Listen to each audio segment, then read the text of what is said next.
In 1974, Can-Am swept first, second, and third in the AMA 250 cubic centimeter Motocross National Championship. In 1975, their rider Jimmy Ellis won every round of the Supercross Championship, the first four he'd ever entered. They remained the only non-Japanese brand to win an AMA Motocross and Supercross title. The bikes were designed in a barn in Valcourt, Quebec, powered by Austrian engines, built by a snowmobile company called Bombardier. Then the boardroom decided motorcycles were a rounding error. The R&D budget was slashed. The factory racing team was disbanded. The best riders left. Production was outsourced to a 50-person shop in Lancashire, England. By 1987, the brand was dead.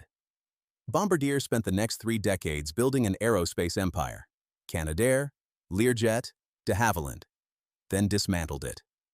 The centerpiece jet program was given to Airbus for $1 Canadian. The recreational products division they'd thrown away? It became a $10 billion company and brought Can-Am back.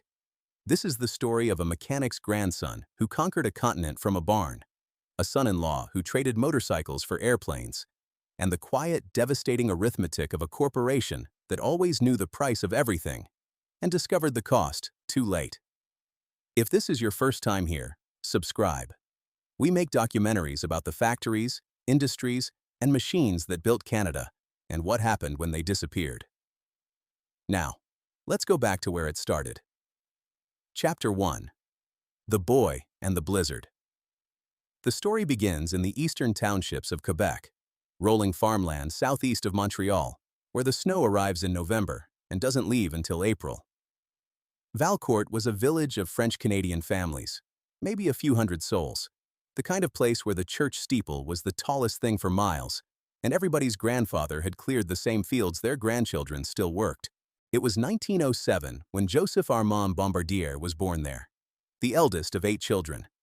His parents, Alfred and Anna Gravel, were prosperous farmers and shopkeepers, comfortable by rural Quebec standards, which meant they had enough and a little more. The boy was different from the start, not difficult, inventive. By 13, he'd built a miniature locomotive powered by clockwork mechanisms he'd purchased from the village jeweler, with money earned serving Mass at the parish church. He built toy tractors and boats for his younger siblings. He connected his Aunt Marie's spinning wheel to a small steam engine fashioned from sewing machine parts. To her alarm, the wheel spun uncontrollably faster and wouldn't stop. He converted a rusty shotgun borrowed from the local veterinarian, a man named Archambault, into a miniature cannon, then demonstrated it with black powder to the dumbfounded vet. Everything Joseph-Armand touched, he made move.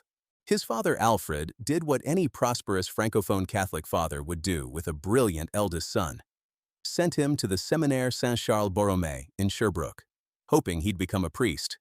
The seminary and the cloth. That was the aspiration in rural Quebec before the Quiet Revolution changed everything.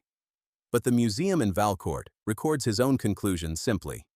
He knew he would be neither priest, nor doctor, nor farmer, but rather a mechanic. The scene that launched everything happened on New Year's Eve, 1922. Joseph-Armand was 15. He and his younger brother Leopold strapped a refurbished Model T Ford engine onto 2 wooden sleds hitched in tandem, driving a handmade wooden propeller. Leopold steered from the front sled using cotton rope reins. Joseph-Armand ran the motor from the back. The contraption roared over a kilometer through the snow. Their father was astonished. Then he ordered it dismantled immediately. That exposed propeller was a blade spinning at killing speed. Joseph-Armand obeyed, but he was secretly proud. He'd driven his machine on the snow. The problem of winter, the impassable, isolating, killing winter of rural Quebec, had a mechanical solution, and he'd just proved it with 2 sleds and an old Ford engine at 15 years of age. He quit college at 17, apprenticed at Gosselin's garage in South Stukely, moved to Montreal for night school courses in mechanics, electrical engineering, and English. Then, in 1926, at just 19, he came home to Valcourt and opened Garage Bombardier with a loan from his father. His ability to fix anything mechanical earned him a reputation across the townships. He repaid his father's loan by 1929, the year he married Yvonne Lebrec. Together, they'd have 6 children. The garage became the center of his world. He controlled everything, drew every technical sketch himself, toiled late at night and on Sundays. He was musical, a member of the parish choir who played piano and accompanied his children singing. He served as municipal councillor, founded the local Knights of Columbus Council. But his core identity was the mechanic inventor, the man who needed solitude to dream and cogitate and design and test, yet who always welcomed anyone who needed a hand. Then winter took something from him that no machine could fix. In January 1934, his 2-year-old son Yvon fell sick with peritonitis. The family couldn't reach the hospital. The roads were buried. The snow that Joseph-Armand had been trying to conquer since he was a teenager had now killed his child. That grief became invisible fuel. Every snow vehicle he designed after that day carried it. Chapter 2. Conquering Winter. By 1935, Bombardier had achieved the breakthrough that had eluded him for a decade, a sprocket wheel and track drive system. The design was elegantly simple, a cogged gear wheel made of wood, covered with rubber, pulling a track of 2 rubber bands connected by steel crosslinks. He filed the patent in December 1936. During that winter, his first 7 B7 snowmobiles rolled out of his Valcourt shop, B for Bombardier, 7 for passenger capacity. He sold them to the people who needed winter mobility most desperately: country doctors, ambulance drivers, and parish priests serving communities buried under 5 months of snow. About 100 were sold by 1939. The company was incorporated on July 10, 1942, as l'Autoneige Bombardier Limité. A new factory had been built in 1940 with annual capacity of 200 vehicles. The B-12 carried 12 passengers. The C-18 carried 18 adults or 25 schoolchildren, because in rural Quebec, getting children to school through winter was itself a feat of engineering. During the Second World War, Bombardier produced more than 1,900 tracked military vehicles for the Canadian forces. By 1947, total sales had reached $2.3 million, 10 times the figure from 5 years earlier. Then the Quebec government, in the late 1940s, began clearing secondary roads in winter. The market for large snowmobiles, the very machines Bombardier had built his company around, collapsed almost overnight. A lesser man would have folded. Bombardier pivoted to industrial machines and spent a decade searching for the next breakthrough. It came in 1958. Joseph-Armand and his eldest son, Germain, developed a prototype of something entirely new: a miniature personal snowmobile, small enough for 1 or 2 riders. Germain designed and patented the revolutionary continuous rubber track that made the small machine feasible. The naming is the stuff of legend. It was meant to be called Ski Dog, to replace the dog sled. A printer misread the name as Ski-Doo in the first sales brochure. Bombardier considered the accident fortuitous and kept it.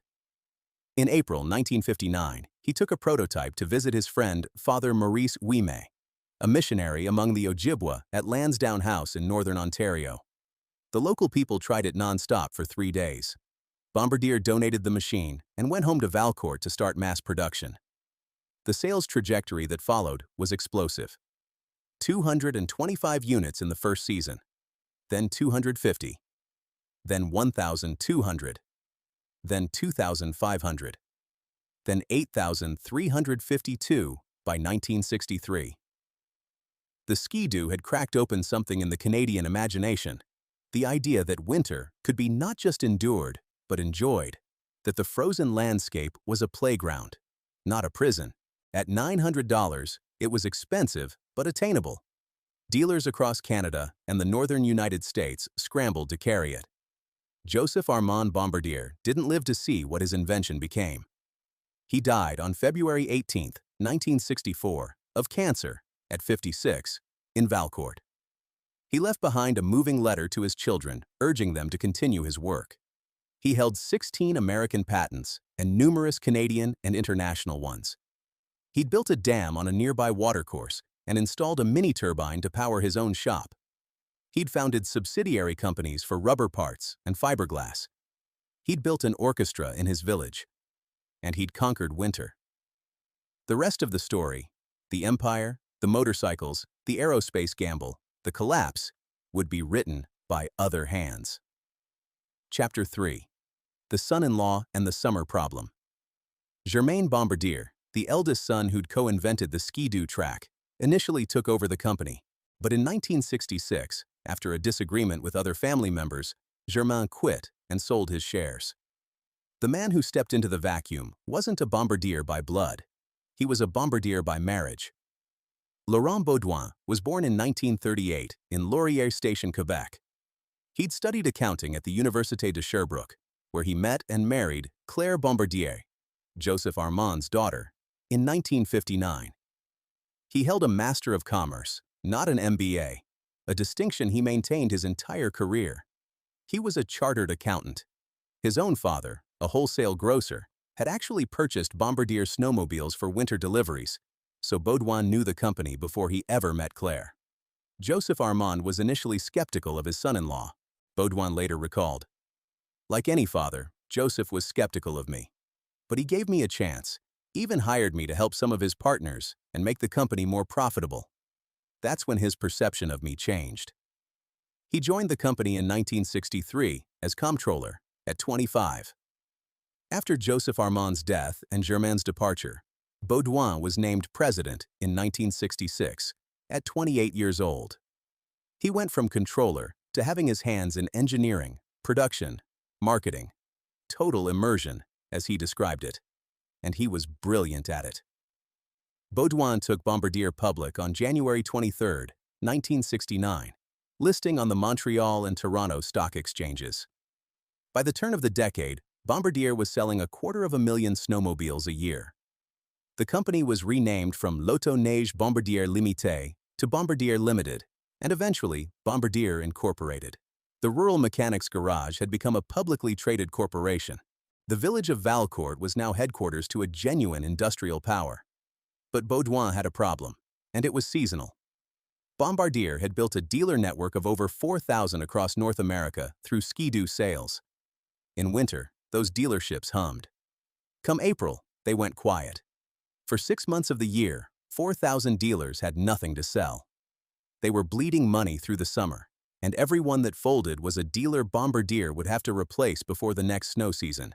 The company needed a summer product, something that used the same dealer network, the same customer base, and ideally the same supply chain. Motorcycles were the obvious answer. Roughly 60% of motorcycle parts could be sourced from Bombardier's existing snowmobile suppliers. And the company had one decisive advantage: Rotax. The Rotax relationship was the critical enabler. The Austrian engine maker had been supplying motors for Ski-Doo snowmobiles since 1962.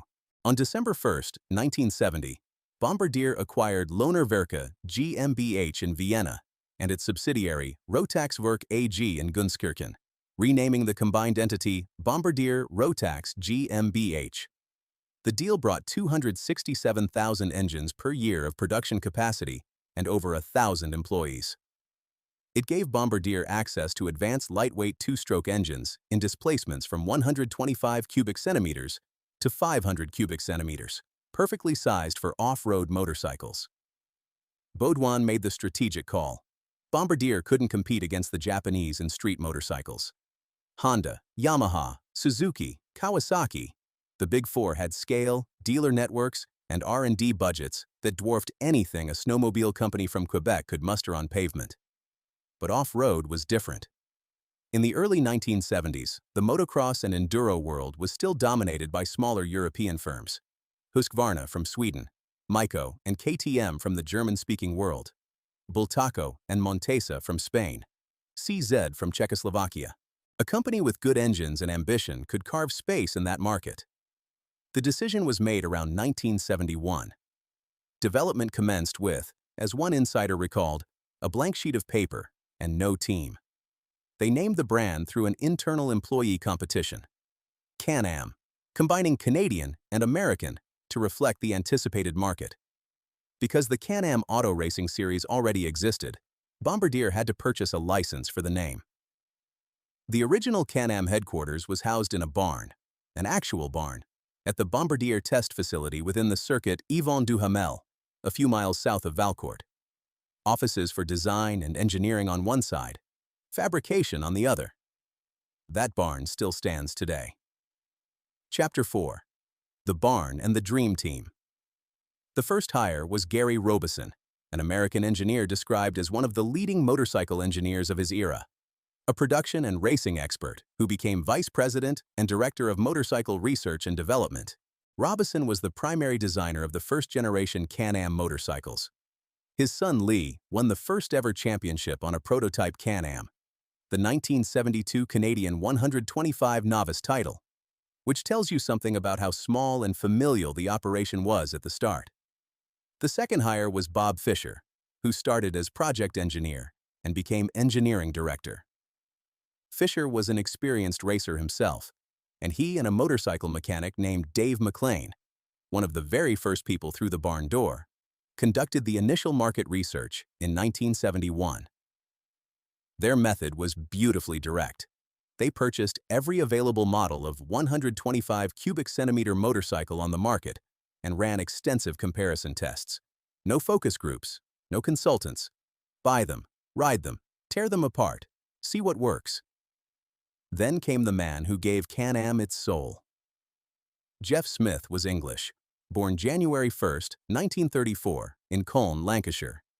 He was a two-time FIM 500 cubic centimeter motocross world champion, winning in 1964 and 1965 on BSA, 9-time British national motocross champion, 8 international 6 days trial gold medals. When BSA collapsed in 1971, another British motorcycle manufacturer swallowed by the Times, Smith was hired by Can-Am as special projects manager based in Minnesota. He became the backbone of the entire operation, overseeing off-road development, managing the racing program, serving as development writer, and eventually heading R&D, sales, and marketing.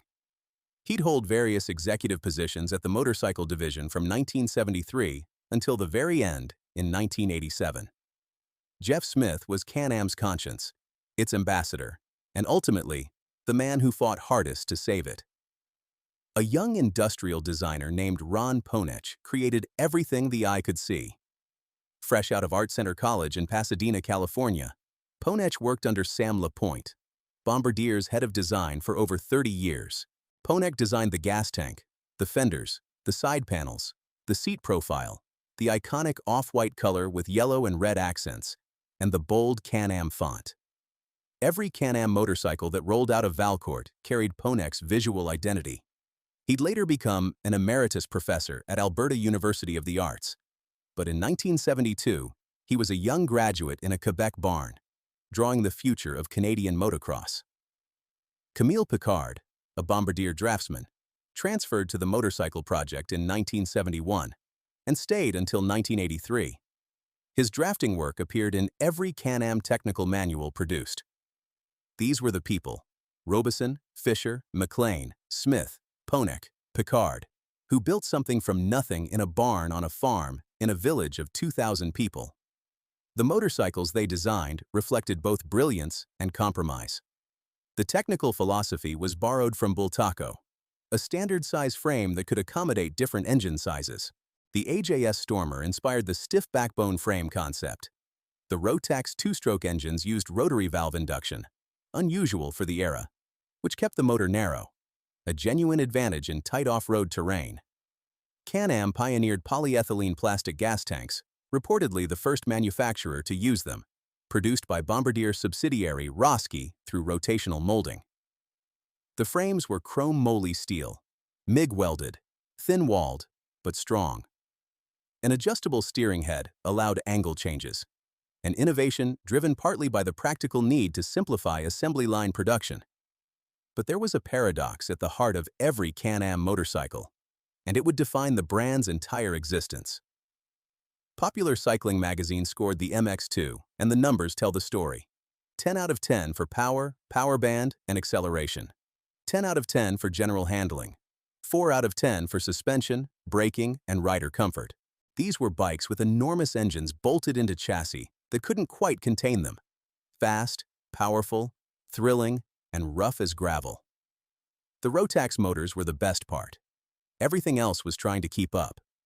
None of that mattered yet, because in 1973, the first Can-Am motorcycles, the MX-1 in 125, 175, and 250 cubic centimeters, and the street-legal TNT trail version, hit the market, and Bombardier had a plan to make the world notice. Chapter 5. The Sweep. The plan was simple and expensive. Buy the best riders money could hire and let them prove the bikes on the biggest stages in North American motocross. Gary Jones was 21 years old and already the most decorated young motocross rider in America. Born in Southern California, son of Don Jones, a BSA and matchless dealer who became one of the first Yamaha dealers in the state, a man the journalist Jody Weisel called the Smoky Eunuch of motocross. Gary had won the first ever AMA 250 cubic centimeter Motocross National Championship in 1972 on a Yamaha and defended it in 1973 on a Honda. 2 consecutive titles on 2 different brands. Father and son were a package deal, and Bombardier wanted them. Jones later recalled the recruitment. They offered us a ton of money, double our Honda salary, double the number of bikes we needed, triple the expense account, flying to all the races, and they kept saying, "Yes, we can do that." He signed the contract without ever seeing or riding a Can-Am motorcycle. He still had no idea who Can-Am was, but they were one of the largest snowmobile manufacturers in the world, and their checkbook was wide open. His first race was pure Can-Am chaos. The promised 250 wasn't ready, so Jones rode the Can-Am 175. He won anyway. He even entered a 250 race on their 125. They had to get special permission from the AMA to race a 125 in the 250 class. It didn't matter. The kid from California could ride anything. Jimmy Ellis was younger still. Born in October 1955, raised in Middletown, Connecticut, where his father raced enduros. Nicknamed Captain Cobalt for his hometown, Ellis had raw, electrifying talent that Can-Am's Montreal-based recruiters spotted early. He'd become the most important rider the brand ever had. Marty Tripes had already made history of his own, winning the first ever Super Bowl of motocross on June 8, 1972, at just 16 years old. He was riding for Husqvarna when Can-Am lured him over late in the 1974 season. The 1974 AMA 250 cubic centimeter Motocross National Championship became something nobody in the sport had seen before. Can-Am swept first, second, and third. Gary Jones took the title, his third consecutive 250 cubic centimeter championship on a third different manufacturer. Yamaha in 72, Honda in 73, Can-Am in 74. No rider had ever done that. No rider has done it since. He accumulated 600 championship points through sheer consistency, winning the title without taking a single overall round victory, a testament to how punishingly reliable he was across an entire season. Marty Tripes finished second, having switched to Can-Am late in the campaign. Jimmy Ellis finished third, but his moments were the ones people remembered. On August 11, 1974, at Delta Motorsport Park in Delta, Ohio, Ellis delivered Can-Am's first ever AMA National Motocross victory, going 1-1. In the second moto, Tripes had been leading when his engine melted down, handing the win to Ellis. 2 weeks later, Ellis won again at Highland Hills, Hillsboro, Ohio, another 1-1. A Canadian company, operating out of a barn in Quebec, had swept the top 3 places in the premier American Motocross Championship. It was unprecedented. It wouldn't happen again in the 250 cubic centimeter class until Honda managed it in 1986 with Rick Johnson, David Bailey, and Johnny O'Mara. To this day, Can-Am remains the only non-Japanese brand ever to win an AMA Motocross and Supercross championship. But Ellis wasn't finished. In 1975, the AMA Supercross Championship consisted of 4 rounds, and Jimmy Ellis swept everyone. The Houston Astrodome, Texas Stadium in Dallas, Daytona International Speedway, and the Los Angeles Coliseum, broadcast on national television.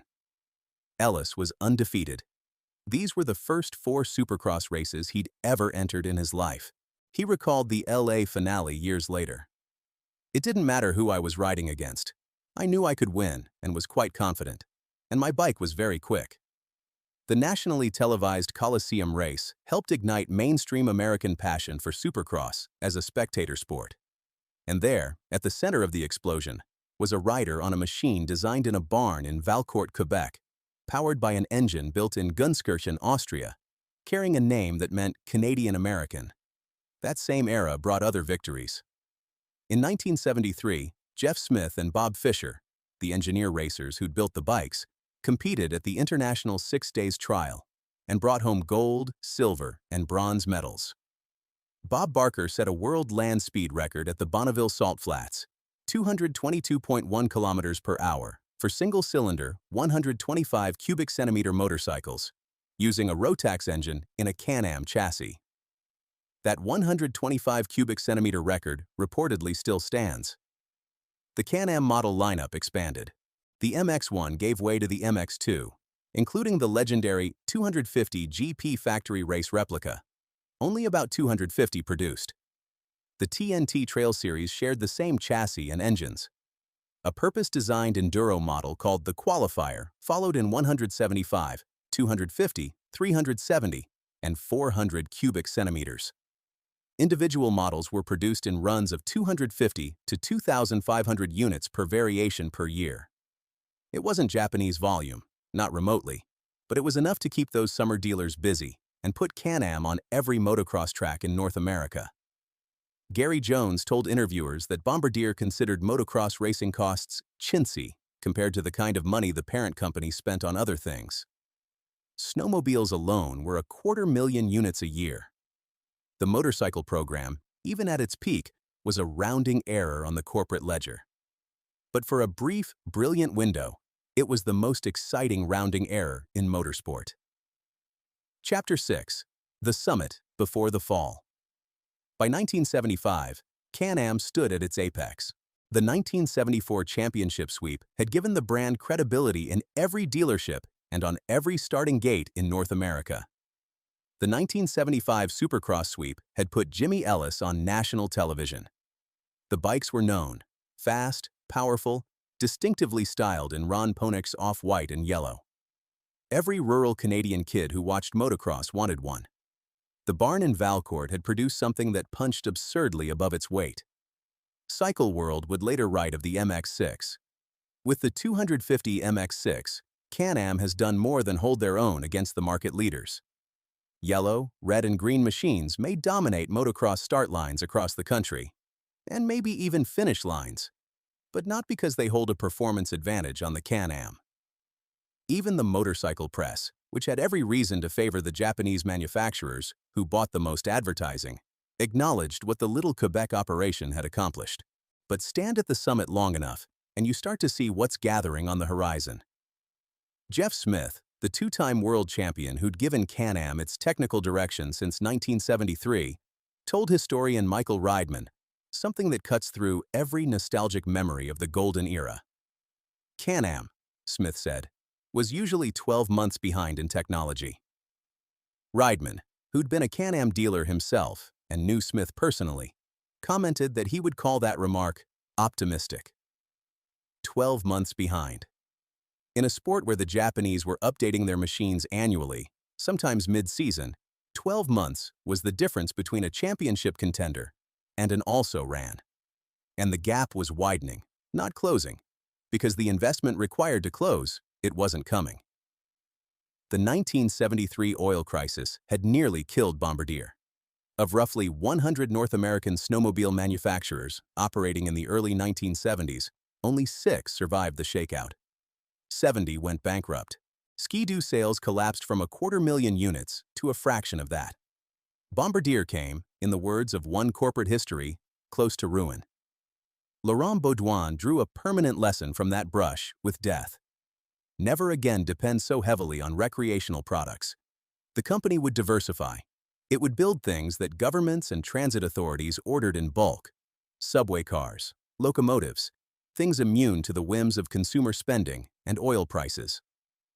In 1974, the same year Can-Am swept the championship, Bombardier won a $118 million contract to build 423 subway cars for the Montreal Metro.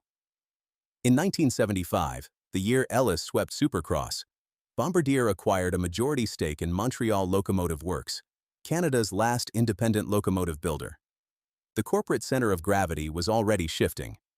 Laurent Baudouin was building something much larger than motorcycles, and the barn in Valcourt didn't figure in the blueprint. The people who built Can-Am couldn't see this yet. They were too close to the work, too proud of what they'd accomplished, too focused on the next model year and the next race season. They had momentum and talent, and the best two-stroke engines in the off-road world. What they didn't have, what they were about to discover they'd never had, was a parent company that believed in them the way Joseph-Armand Bombardier had believed in conquering winter. The summit is always the place where you can see the farthest. And from where Can-Am stood in 1975, the view in every direction looked like possibility. It wasn't. It was the last clear day before the weather turned. Chapter 7. The Onslaught. The Japanese didn't arrive all at once. They arrived in waves, and each wave was bigger and better engineered than the last. Honda's CR-250M Elsinore landed in 1973, the same year Can-Am's first motorcycles reached dealers. The backstory is its own small drama of corporate rebellion. Soichiro Honda had famously declared that Honda would never build a two-stroke engine. A band of rogue engineers calling themselves the Association to Study the Motorcycle developed a two-stroke prototype in secret, working after hours starting in 1969. By 1973, the CR-250M was the first Japanese motocross bike that could beat European machines straight out of the crate. No modifications, no aftermarket parts. Uncrate it, fuel it, race it, win. Yamaha pioneered reed valves, monoshock single-shock suspension, and power valves. 3 technologies that would each, individually, reshape the sport. Suzuki had launched a massive motocross R&D program back in 1965, and their RM250 of 1976 was described as a bombshell. Kawasaki, backed by a heavy industry parent corporation that built ships and aircraft, brought R&D budgets that made Bombardier's motorcycle spending look like pocket change. The advantages the Japanese held weren't a matter of talent or desire. They were structural, and they were insurmountable. Scale. Honda, Yamaha, Suzuki, and Kawasaki each produced hundreds of thousands of motorcycles annually across their full range. Can-Am produced a few thousand.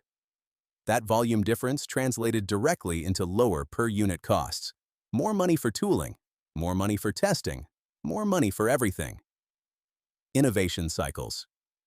The Big Four updated their motocross models every year, sometimes mid-season if a competitor leapfrogged them.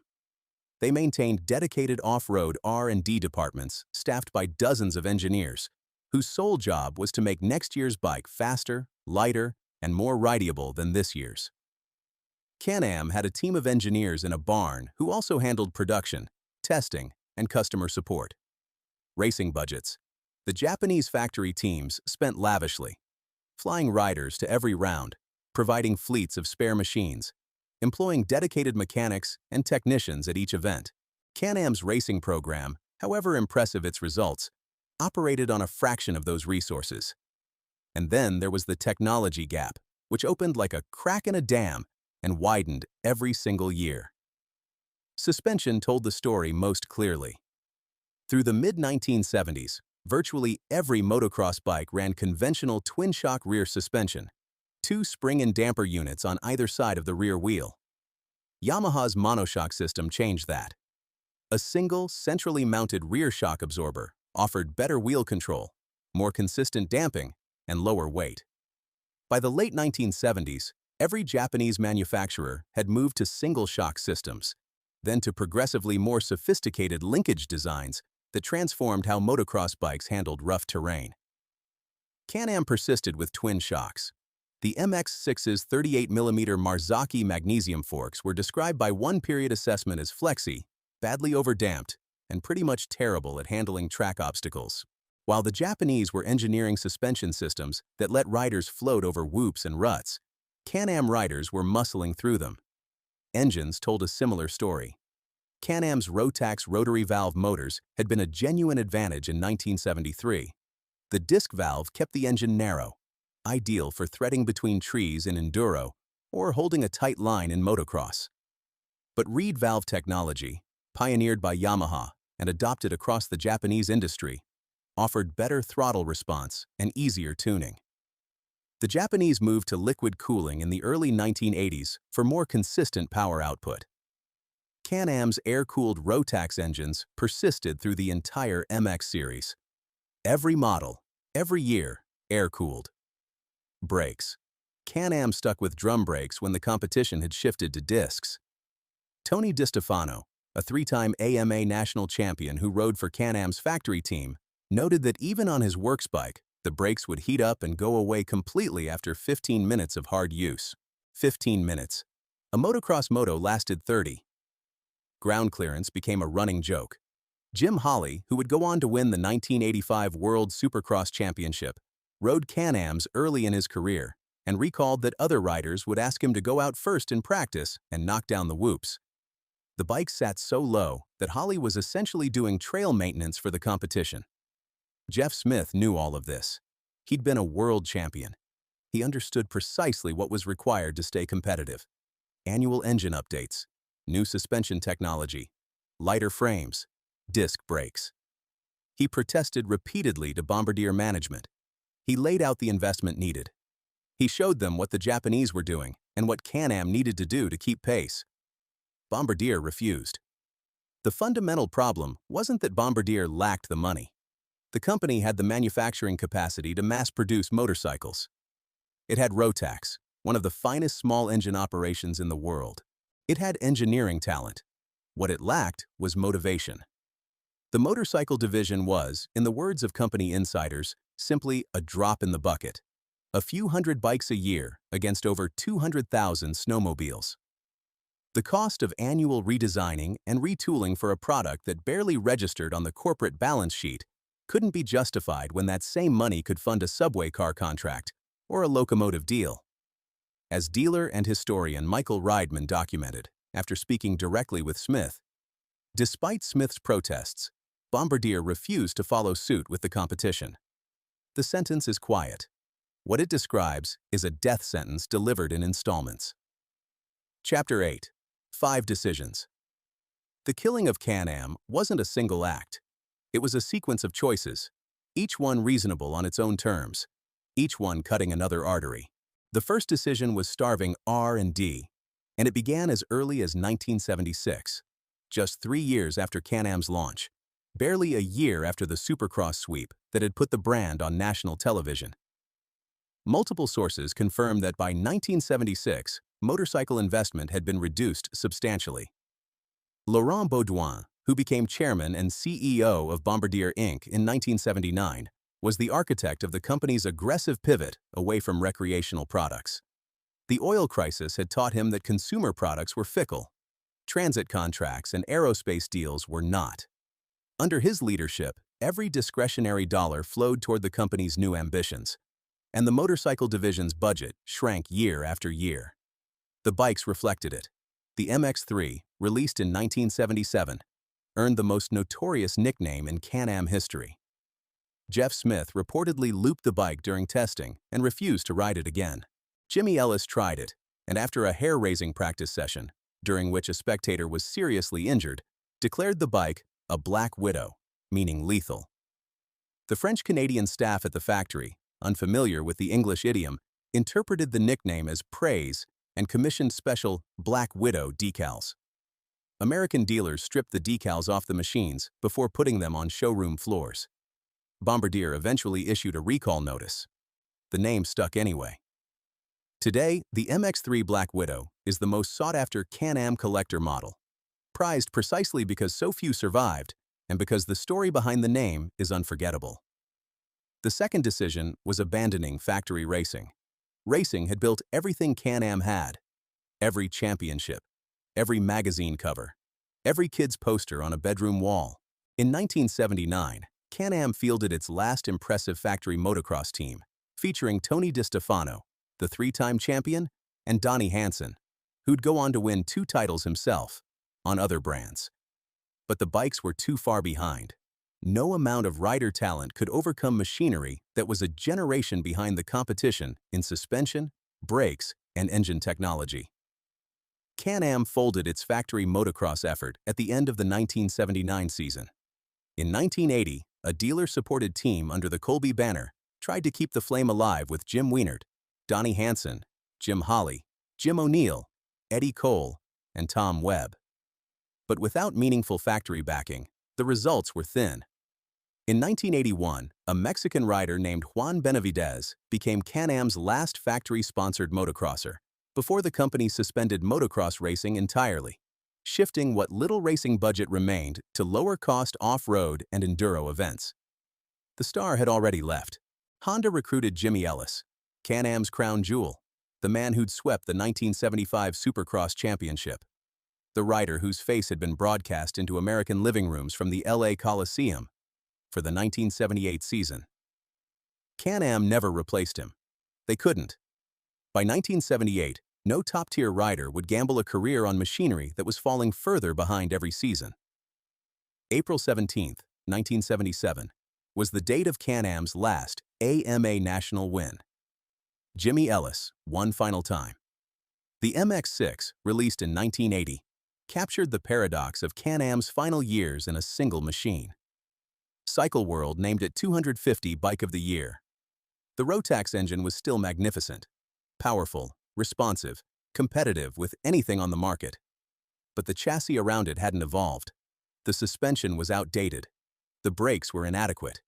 It was like putting a thoroughbred engine in a cart. The MX-6B of 1981 was the last MX model Can-Am would ever produce in Valcourt. The third decision was the death sentence itself. In 1982, Bombardier executives concluded that the solution to the motorcycle problem was to stop making motorcycles. The exact participants in that meeting aren't publicly documented, but the decision flowed from the strategic framework Laurent Baudouin had been building since the mid-1970s. The framework that said recreational products were a vulnerability, not an asset, and that Bombardier's future lay in transit and aerospace.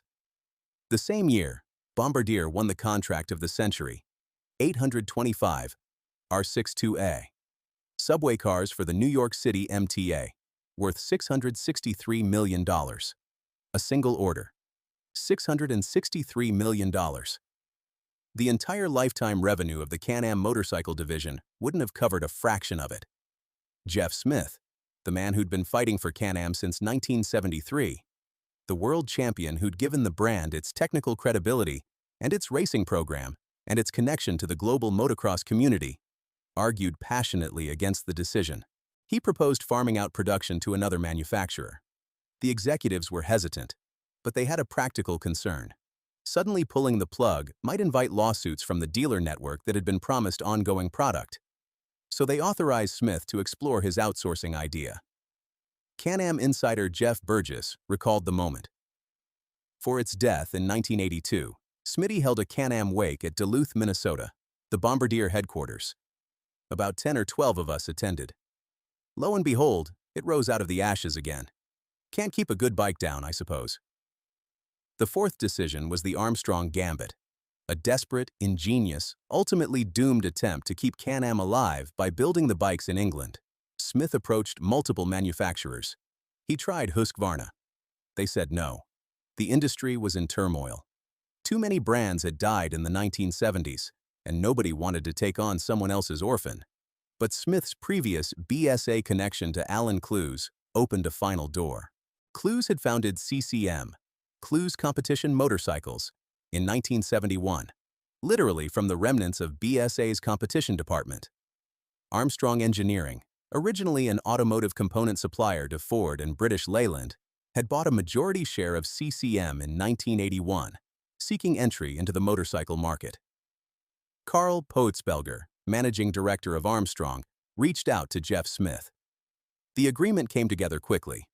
Armstrong CCM would build motorcycles in Bolton and Blackburn, Lancashire, bearing the Can-Am logo. Bombardier maintained the brand. Armstrong got work and the chance to gear up for volume production.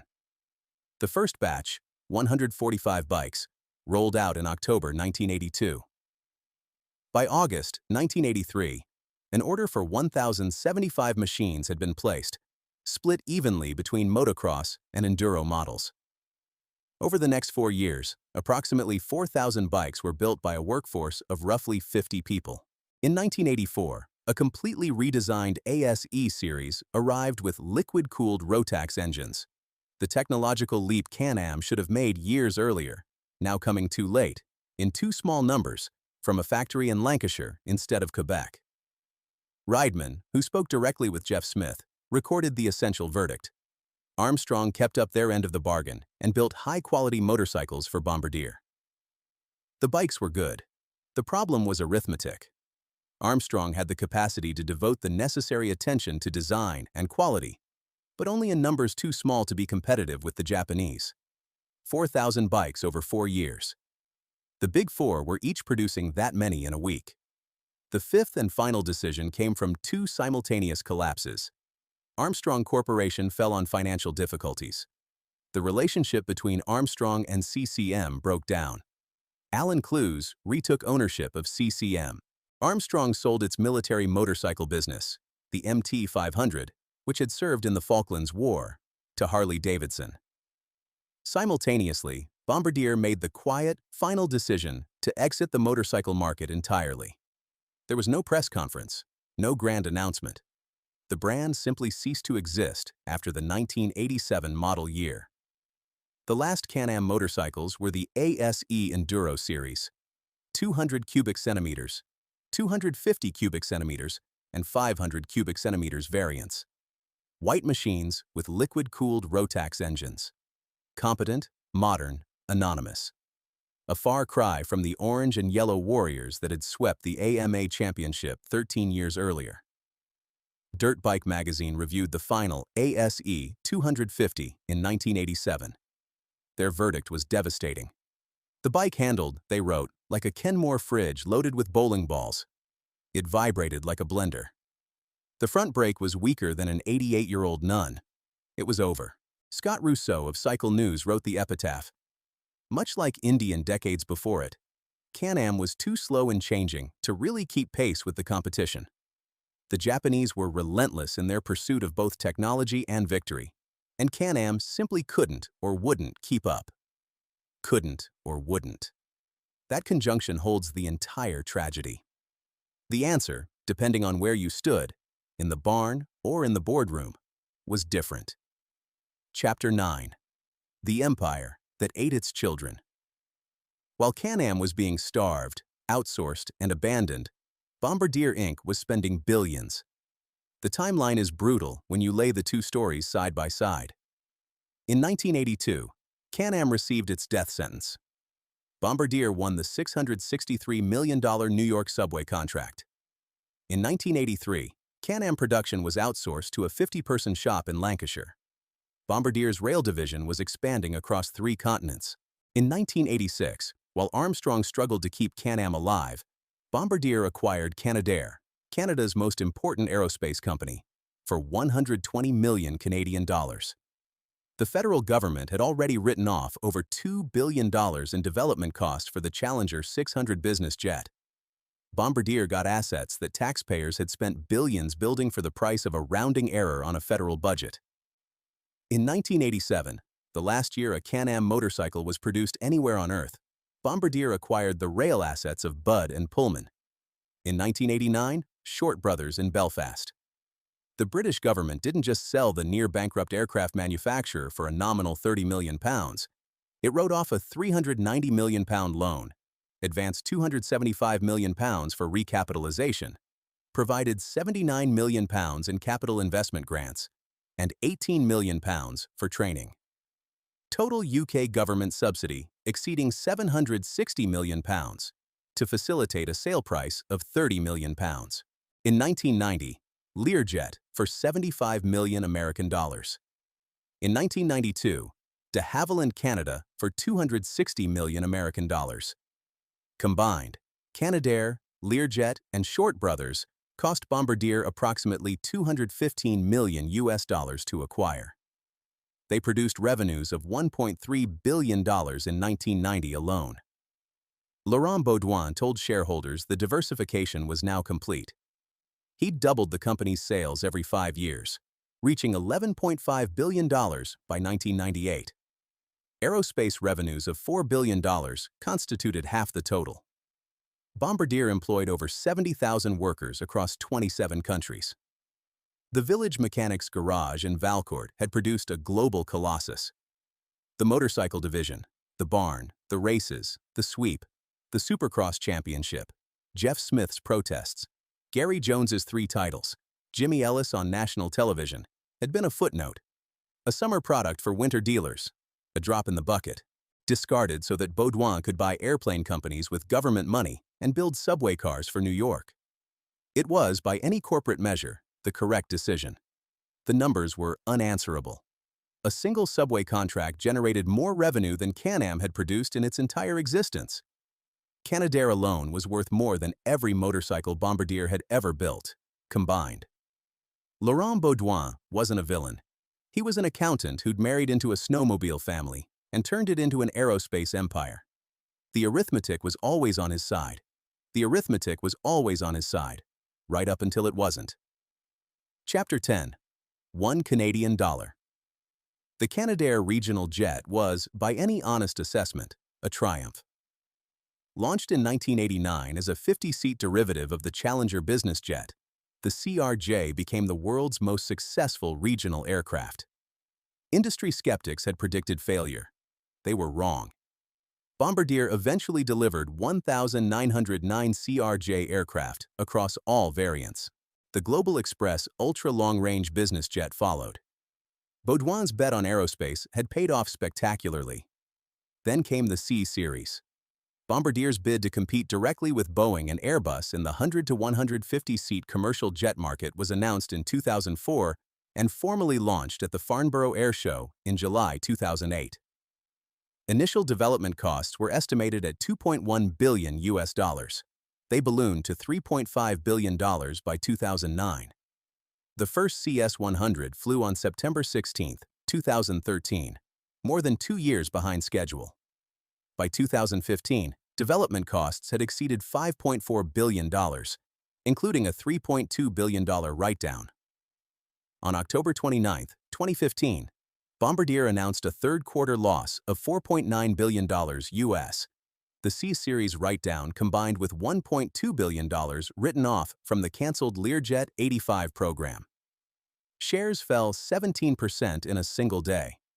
Only 243 firm C-Series orders existed, with none booked since September 2014. The bailouts arrived.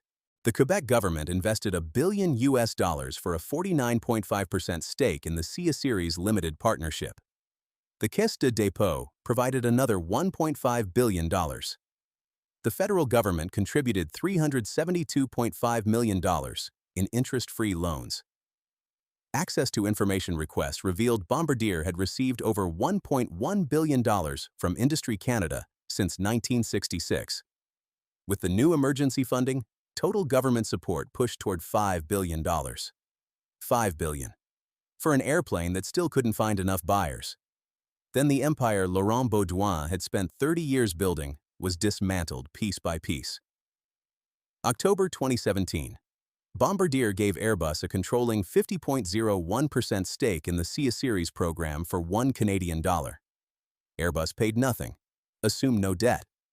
The aircraft was rebranded as the Airbus A220. The Quebec Premier would later call the province's $1.3 billion C-Series investment a mistake. February 2020.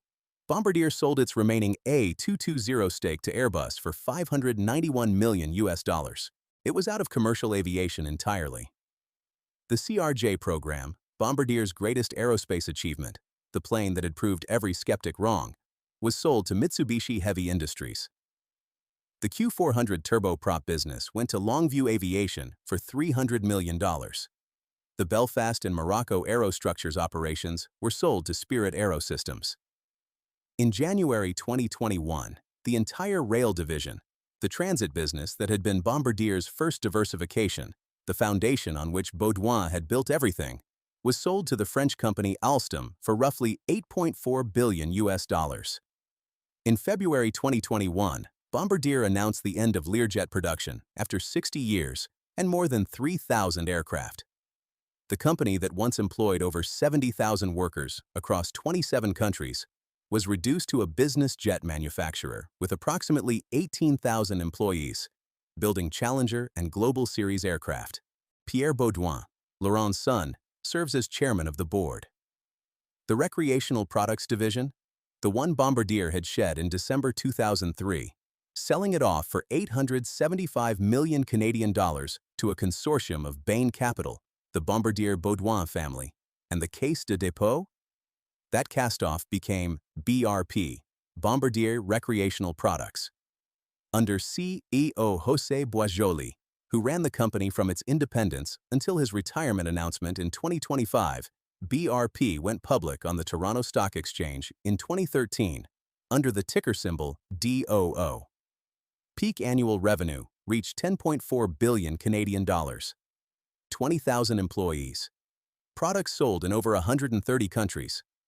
Ski-Doo snowmobiles. Sea-Doo watercraft. Rotax engines for carts and aircraft. And the Can-Am brand, revived. The humble products survived. The Aerospace colossus crumbled. The division Bombardier discarded as trivial now generates more revenue than the entire shrunken Bombardier Inc. Chapter 11. The Barn. Still stands. In March 2022, BRP announced that Can-Am would return to two-wheeled motorcycles after a 35-year absence. José Boisjoli said it plainly. With the motorcycle industry shifting to electric, we saw an opportunity to reclaim our motorcycle heritage and to re-enter the market. Two models launched for the 2025 model year. The Can-Am Pulse, an electric commuter, starting at $10,999. The Can-Am Origin, an electric dual sport, starting at $11,499.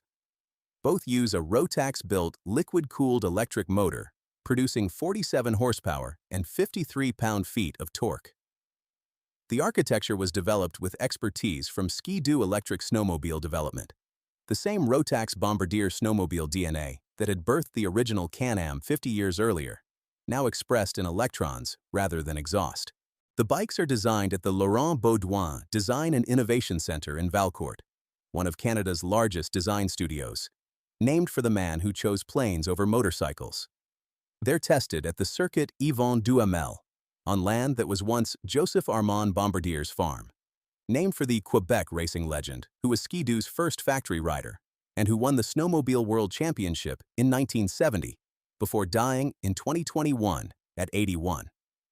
BRP's Valcourt campus now includes modernized manufacturing facilities, an electric vehicle development center, and the global headquarters of a $10 billion company, all in a village of 2,139 people, where 94.7% of the population speaks French and the median household income is 58,000 Canadian dollars.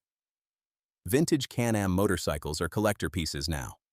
A running 1974 MX 125 fetches $2,000 to $3,000. A collector-grade 1981 MX6 has been listed at $16,000. The MX3 Black Widow, the one Jeff Smith refused to ride, the one Jimmy Ellis named for its lethality, the one whose French-Canadian factory workers thought they were celebrating, is the most prized of all. Enthusiast communities keep the memory alive. CannedHam.com hosts the most comprehensive Can-Am history on the internet. Vintage MX forums trade parts and stories. At AHRMA vintage racing events across more than 15 national rounds, old Can-Ams line up on starting gates alongside the Husqvarnas and Maicos they once raced against.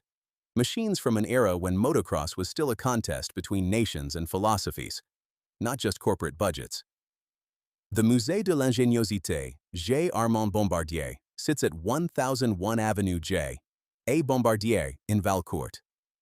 Opened in 1971, completely renovated in 2016, it houses Joseph-Armand's original garage, physically relocated to the museum site, a reserve of nearly 75 unusual vehicles, and a multimedia show on Bombardier history. The adjacent Yvon L. Bombardier Cultural Center, named for the founder's widow, hosts free visual arts exhibitions. The Joseph-Armand Bombardier Foundation, established in 1965, has granted $165 million to over 2,600 organizations. And the barn where Gary Robison drew the first frame geometry, where Bob Fisher and Dave McLean tested every 125 on the market, where Ron Ponich sketched the gas tank that would become iconic, where Camille Picard drafted every technical manual, where Jeff Smith fought year after year for the investment that never came.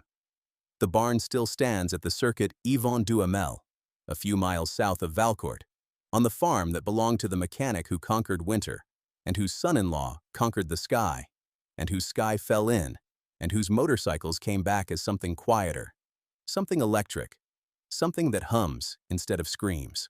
Joseph-Armand Bombardier opened his garage 100 years ago in a village that the snow cut off from the world 5 months a year. He built machines to break through that isolation. His son-in-law built an empire and dismantled half of it. The cast-off division now earns more than the empire's remains. The Can-Am brand, left for dead in a Lancashire workshop in 1987, rolls again on roads its founders never imagined. Silent, battery-powered, carrying a name that still means Canadian and American. Designed in a village of 2,000 people, where the streets bear the Bombardier name, and the wind comes in across the townships carrying nothing but cold and memory. The barn still stands. The bikes are back. Whether that's a resurrection or a ghost story depends on what you believe a name can carry, and how much of what was built in that barn survived the decades when nobody was building anything there at all.